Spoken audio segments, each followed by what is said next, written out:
लखनऊ के अनिरुद्ध के आरजे बनने के सपने में एक ही रोड़ा था, स्टूडियो में वॉइस सैंपल की रिकॉर्डिंग। और वो रिकॉर्डिंग करने अनिरुद्ध पहुंचा साउंड सोनिक स्टूडियो, लखनऊ के आउटर एरिया के राय बरेली रोड पे, जहां पहुंच के पुराने स्टाइल के हेडफोन्स, कंप्यूटर्स और दूसरे इक्विपमेंट्स देख के अनिरुद्ध को थोड़ा अजीब लगा।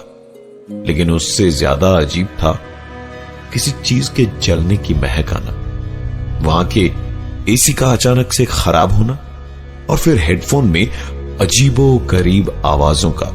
साउंड दादा बाहर खाना खाने चले गए थे, और जब अनिरुद्ध घुटन से बचने के लिए ताजी हवा खाने बाहर निकला तो किसी ने पीछे से उसके कंधे पर हाथ रखा। वो कोई और नहीं था बल्कि साउंड दादा ही थे।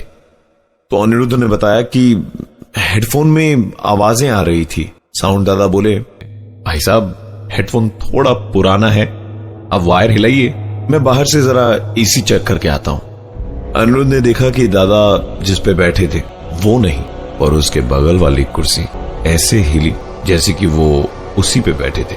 उनके आते ही अनिरुद्ध ने पूछ लिया कि दादा बैठे आप उस पे थे और कुर्सी वो कैसे हिली? दादा हंस के बोले, अरे ये मेरी तो कुर्सी है, अरे इसी पर तो मैं बैठता था। कहा मतलब? अरे आप इधर उधर की बातों पे ध्यान मत दीजिए, चलिए रिकॉर्डिंग करने चलते हैं। रिकॉर्डिंग खत्म करते करते रात के 1 बज गए और रास्ते पे ऑटो मिलना मुश्किल था। लेकिन दादा ने खुद ही कहा कि वो अनिरुद्ध को छोड़ देंगे, क्योंकि स्कूटर की आवाज कुछ ज्यादा ही थी।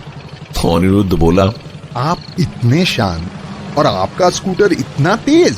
दादा ने कहा, स्कूटर थोड़ी पुरानी है ना, पहले भी मैं यही चलाता था और अब भी। उनकी गोल गोल बातें समझने से ज्यादा रिकॉर्डिंग की सीडी सुनने में ज्यादा इंटरेस्टेड अनिरुद्ध ने उनकी बातों पे ज्यादा ध्यान नहीं दिया, और उसका घर आते ही थैंक यू बोल के जब जाने लगा तो पीछे से साउंड दादा बोले, आपका घर है, मेरा भी घर था, ऐसा ही।